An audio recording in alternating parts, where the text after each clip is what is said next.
Hello, and welcome back to the English Story Podcast, the place where you can improve your English while listening to interesting, useful, and sometimes surprising stories. I'm Hope. And I'm Mark. Today we're talking about something you use every single day, from the moment you wake up to the moment you go to sleep, but probably don't think about training. Any guesses? It's not your voice. It's not your legs. We're talking about your brain. Exactly. We all know that if we want strong muscles, we need to exercise. If we want to run faster, we train. If we want to be flexible, we stretch. But what about your brain? Your brain is a bit like a muscle, too. If you don't challenge it, it gets lazy. You might start forgetting names, losing focus, or feeling like you just can't think as quickly as before. But if you do challenge it, if you give it regular workouts, it can get sharper, more creative, and more confident. And here's the best part. You can train your brain while you improve your English. That means today, you're going to get 2 workouts in one. One for your English skills and one for your brain power. We're going to give you a mix of things today. A fun brain teaser to get you thinking in new ways. A true-to-life story about someone who used Brain Gym to make a real change. A deep dive into how Brain Gym actually works, in simple English.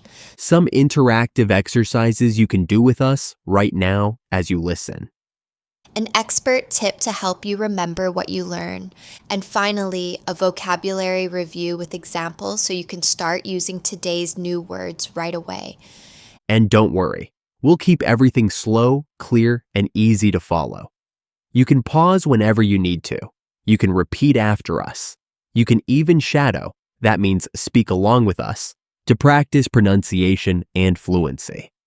And here's a secret. When you shadow, your brain is doing 2 things at the same time, listening and speaking. That's a workout. So whether you're cooking dinner, taking a walk, or relaxing with a cup of tea, this is your time. We're going to wake up your brain and your English together. All right, let's get started with that brain teaser and see how awake your mind is today. Okay, time for a little warm-up. Not for your body, but for your brain. We're going to give you a riddle. A riddle is a kind of puzzle that uses words in a tricky way. It describes something, but you have to figure out what it is. It's not just about guessing. It's about thinking in a different way. Here it is. I speak without a mouth and hear without ears. I have no body, but I come alive with wind. What am I? So this thing speaks without a mouth. It hears without ears. It doesn't have a body at all, but it comes alive with wind. Strange, right? The answer is something you might already know in English, but you probably won't think of it immediately. Here's a tip, and this is a little brain gym trick. When you get a puzzle like this, don't just think literally. Literally means exactly what the words say. For example, if you hear alive, you might think of a person or an animal. But in riddles, alive can also mean active, moving, or working. So what do you think? We'll give you the answer at the end of the episode. That way, your brain has time to process and connect ideas. This is called incubation time, the space your mind needs to solve problems in the background while you're doing something else. And here's why this matters for English learners. When you're trying to remember a word in English, sometimes it pops into your head later, after you've stopped thinking about it. That's your brain making connections in the background. So while we go through the rest of the episode, keep this riddle in your mind. Don't stress, just let your brain play with the words. All right, brain teaser set. Let's move into our story for today. Our story today is about Maria, a teacher from Spain who wanted to improve her memory, focus, and English. Maria was 42 years old. She loved teaching her students, but recently she'd been feeling slower. Sometimes she would forget why she walked into a room. Sometimes she couldn't find the right English word, even if she'd learned it last week. One rainy afternoon, she sat in her small kitchen with a cup of tea and her laptop. She read an article called "Your Brain is a Muscle, Train It." It explained that, just like our bodies, our brains need regular exercise to stay sharp. The article talked about Brain Gym. It wasn't a real building. It was a set of small daily activities that make your mind work in new ways. Maria smiled. I already do exercises for my body. Why not for my brain? She thought. She decided to make a plan. 30 days of brain gym every day for at least 15 minutes. And because she wanted to improve her English too, she would do as many exercises as possible in English. On the first day, Maria chose something simple. She wrote down 5 new English words she'd never used before. They were briskly, association, retain, vivid, and curiosity. She didn't just read them silently. She walked around her living room, saying each word aloud in a sentence. For example, I walked briskly to the shop. This picture has a vivid color. She even recorded herself speaking so she could hear her pronunciation. By the 5th day, Maria tried something different, brushing her teeth with her left hand instead of her right. At first, toothpaste went everywhere, but she laughed and kept going. She learned that small changes in routine force your brain to work harder because it can't just run on automatic mode. On the 10th day, Maria brought Brain Gym into her classroom. She played 20 questions with her students, but all in English. They thought of an object. She had to guess it by asking yes/no questions like, is it bigger than a book? Or, can you eat it? This game trained her to think of words quickly, and it made her students laugh and learn too. Halfway through her challenge, Maria tried a memory tray game. She placed 10 small objects, a spoon, a pen, a key, a button, and more, on a tray. She looked at them for 1 minute, then covered the tray and wrote down everything she remembered, in English. The first time, she remembered 6 objects. After a week of practice, she could remember all 10. Around day 20, Maria began noticing changes. She could remember her students' names more quickly. She could recall English words she'd learned months ago. She even started remembering small details from conversations, like the name of a shop her friend mentioned or a recipe ingredient she'd been told once. By the end of the month, Maria's confidence had grown. She told her friends, "It's like my brain is younger." She realized Brain Gym wasn't just a 30-day challenge anymore. It was part of her daily life. And here's the best part. She wasn't just better at remembering. She was enjoying the process. She looked forward to her brain workouts, especially the ones in English. Her story shows that with small daily challenges, you can make a big difference, not only in your language skills, but in your overall brain health. So, what exactly is a brain gym? It's not a real building. There are no treadmills for your brain or heavy weights for your head. Instead, brain gym means a set of activities that make your brain work harder in a good way. Think of your brain as a giant network of roads. Each road is a pathway for information. When you learn something new, a word in English, a skill, or a fact, you create a new road. The more you travel on that road, the smoother and faster it becomes. In science, these roads are called neural pathways. Your brain has billions of nerve cells, called neurons, and they connect with each other through small gaps called synapses. When you practice a skill, you make those connections stronger. But if you stop using a pathway, it becomes harder to travel, like a road that's covered in weeds. That's why people sometimes forget a language they learned long ago, but haven't used in years. Why Brain Gym helps language learners. When you're learning English, you're constantly building and using new pathways, especially when you listen, speak, read, and write. Brain gym activities make those pathways even stronger by forcing you to think in new, challenging ways. For example, if you learn 5 new English words and then make a funny story with them, you're using creativity. If you try to remember those words later without looking at your notes, you're using memory recall. Both activities keep your brain flexible and active. The role of variety. Here's one of the most important rules. Your brain loves variety. If you do the same exercise every day, your brain gets comfortable.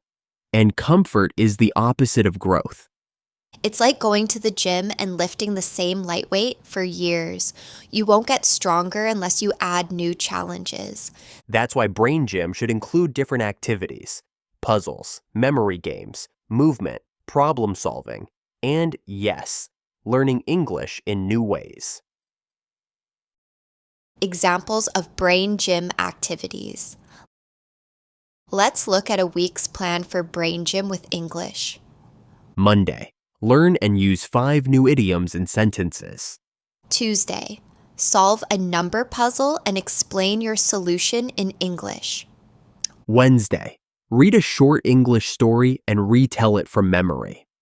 Thursday, play a memory game with English vocabulary. Friday, describe your day without using the word very. Saturday, learn a song in English and sing along. Sunday, take a break. Let your brain rest. Each of these activities uses different skills, and together they give your brain a complete workout. Here's something interesting. Moving your body can make learning easier. If you walk around while repeating English phrases, more parts of your brain are active. This is called dual tasking, doing 2 activities at once that use different parts of your brain. That's why Maria in our story walked around her living room while speaking new English words. She was moving, speaking, and remembering, all at the same time. So, the brain gym secret is simple. Keep your brain curious, challenge it with variety, and mix English learning into your daily activities. Your brain will get sharper, your English will get stronger, and you'll probably have fun along the way. Okay, now it's your turn. This is the gym floor of our brain workout. We're going to give you a few exercises you can do right now while you listen. Remember, you can pause the podcast whenever you need the extra time. Exercise 1, word switch. We'll give you a simple sentence. You repeat it, but you change one word to a synonym. That's a word with the same or similar meaning. Here's the first one. The soup is hot. Now replace hot with another word. You might say, the soup is warm, or the soup is boiling. Second example. She walked quickly to the station. Replace quickly with something else. Maybe she walked briskly to the station. Or she walked rapidly to the station. This exercise forces your brain to search for alternatives, which strengthens both your vocabulary and your mental flexibility. Exercise 2, memory chain. Now, let's test your memory. We'll build a list, adding 1 new item each time. Your job is to remember all the items in order. I'll start. Apple. Apple, bread. Apple, bread, cheese. Apple, bread, cheese, notebook. Apple, bread, cheese, notebook, umbrella. Can you keep going without forgetting any? Memory games like this train your working memory, the kind you use to remember instructions, details from conversations, and yes, English words. Exercise 3, backward words. This one will feel strange at first. We'll say a word and you'll spell it backwards, letter by letter. Let's start easy. Brain, backwards. N-I-A-R-B. Now try, story. That's Y-R-O-T-S. Now a challenge. English. That's H-S-I-L-G-N-E.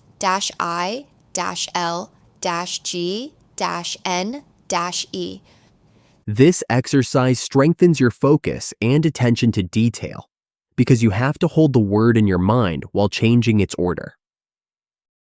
Exercise 4, describe without.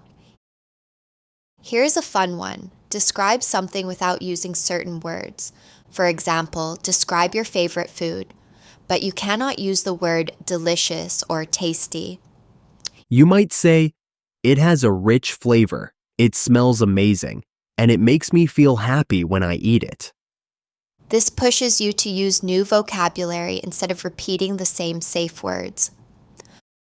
Exercise 5. Link and recall. Pick 3 random words in English. For example, river, book, candle. Now, make a short story that includes all 3. Maybe, I was sitting by the river reading a book when a candle in my bag started to melt in the sun. When you create unusual connections, your brain works harder to remember the words. This is the association technique we'll talk more about later. Exercise 6, listen and repeat, shadowing. Let's do some shadowing. That means you listen to what we say and you speak at the same time, matching our speed, tone, and rhythm. Repeat this with me. Challenging your brain is the best way to keep it strong. Pause. And this one, every new word is a small workout for your mind. Pause. Shadowing trains your listening and speaking skills together. A double workout for your English and your brain. If you do just 1 or 2 of these exercises every day, your English will improve. And so will your mental sharpness. And remember, the secret is variety. Don't do the same one over and over. Mix them up so your brain stays active and curious. Here's today's expert tip. And this one works for both brain training and language learning. It's called association. Association means linking new information to something you already know. Your brain is amazing at making connections. It's like a giant spider web. When you connect a new word, fact, or skill to something already in your web, you remember it much faster. Let's say you're learning the English word bridge. If you just repeat bridge, bridge, bridge 10 times, you might forget it tomorrow. But if you imagine the bridge in your city or a famous one you've seen in a photo, suddenly the word has meaning for you. Here's another example. If you're learning the word cozy, don't just think comfortable. Picture yourself on a rainy day, wrapped in a warm blanket, holding a cup of tea. That's cozy. Why this works? Your brain stores information in networks. If a word is connected to an image, a sound, a smell, or an emotion, it's easier to find it again. That's why music from years ago can bring back memories instantly, because it's connected to feelings and experiences. When you connect English words to personal experiences, you're not just memorizing, you're creating a strong neural pathway. How to use association in daily life. Here's a simple 3-step method you can try. Learn the word. Hear it, see it written, and say it aloud. Link it to something personal, a memory, a picture, a smell, or a feeling. Use it in context. Make a sentence about your own life. For example, the word briskly, learn it. Briskly means quickly and with energy. Link it. Picture yourself walking fast to catch a bus. Use it. I walked briskly to the station this morning because I was late. Association as a brain gym tool. Association is also a mental workout. When you force your brain to create a connection, you're building creative thinking skills, problem-solving ability, and memory. It's like giving your brain a puzzle. How can I link this new thing to something I already know? So next time you learn a new English word, don't just write it in a notebook. Close your eyes, imagine it, feel it, connect it to your life. You'll be surprised how much faster it sticks. And the more you practice this, the faster your brain will get at making connections, in English and in everything else you learn. Okay, let's go back to the riddle we shared at the start of the episode. Do you remember it? Here it is one more time. I speak without a mouth and hear without ears. I have no body, but I come alive with wind. What am I? You've had the whole episode to think about it. Maybe you guessed something already, or maybe you're still wondering. The answer is an echo. Yes, an echo. The sound you hear when your voice bounces back from a wall, a mountain, or a canyon. Let's break it down. I speak without a mouth. An echo is sound, but it's not a person speaking. I hear without ears. An echo hears in the sense that it repeats what was said, but it doesn't have ears. I have no body. An echo is not physical. It's just sound waves. I come alive with wind. Wind carries sound, so an echo can travel further. Riddles like this are more than just fun. They train your brain to think creatively, to look for different meanings of words, and to connect clues. And for English learners, riddles are a powerful tool. They make you notice how words can have more than one meaning, and they push you to think about language in a deeper way. So if you got it right, great job. If not, that's okay. You still gave your brain a workout, and that's the goal. Before we wrap up, let's review today's key words and phrases. We'll go slowly, explain each one, and give you examples. You can repeat after us to practice your pronunciation. First, brain gym. Meaning, activities that keep your brain active and healthy. Example, doing crossword puzzles is part of my brain gym. Practice. Think of one activity you already do that could be part of your brain gym. Say it in a sentence. Is part of my brain gym. 2. Neural pathways. Meaning, the roads in your brain that carry information. Example, learning new skills creates stronger neural pathways. Practice. Make a sentence about how you are building new neural pathways while learning English. Third synapse. Meaning, the small gap between nerve cells where information passes. Example, when you practice often, your synapses send signals faster. Tip. This is a scientific word, but knowing it can help you understand how learning works. 4. Briskly. Meaning, quickly and with energy.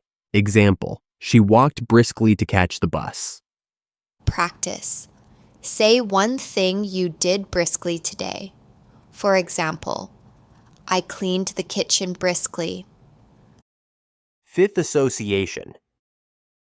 Meaning, linking new information to something you already know. Example, I remembered her name by making an association with a movie character. Practice. Think of a new English word you've learned recently. What can you associate it with to remember it better? 6. Variety. Meaning, many different types of something. Example, adding variety to your study routine keeps learning fun. Practice. List 3 different activities you can use to add variety to your English practice. If you repeat these words, make sentences with them, and connect them to your own life, they'll become part of your active vocabulary. And remember, reviewing is also brain gym. Every time you come back to these words, you strengthen your neural pathways. And that brings us to the end of today's episode of the English Story podcast. We've talked about how to challenge your brain like a gym workout, shared Maria's inspiring story, and given you practical exercises you can start today. We've also learned new vocabulary, brain gym, neural pathways, synapse, briskly, association, variety. And we've practiced them in sentences. Remember, the more you use them, the stronger your memory will be. So here's your action step. Choose one brain gym activity from today's episode and do it today. It could be the memory chain game, describing something without common words, or linking a new English word to a personal memory. And if you want to keep improving, make it part of your daily routine. 10 to 15 minutes is all you need. The key is consistency. We'd love to hear from you. Tell us which brain gym activity you tried and how it went. You can share your experience on our website or our social pages. The links are in the episode description. If you enjoyed today's episode, please follow the English Story podcast, share it with a friend, and leave a review. Your support helps us create more episodes like this. Until next time, keep your English active And keep your brain strong.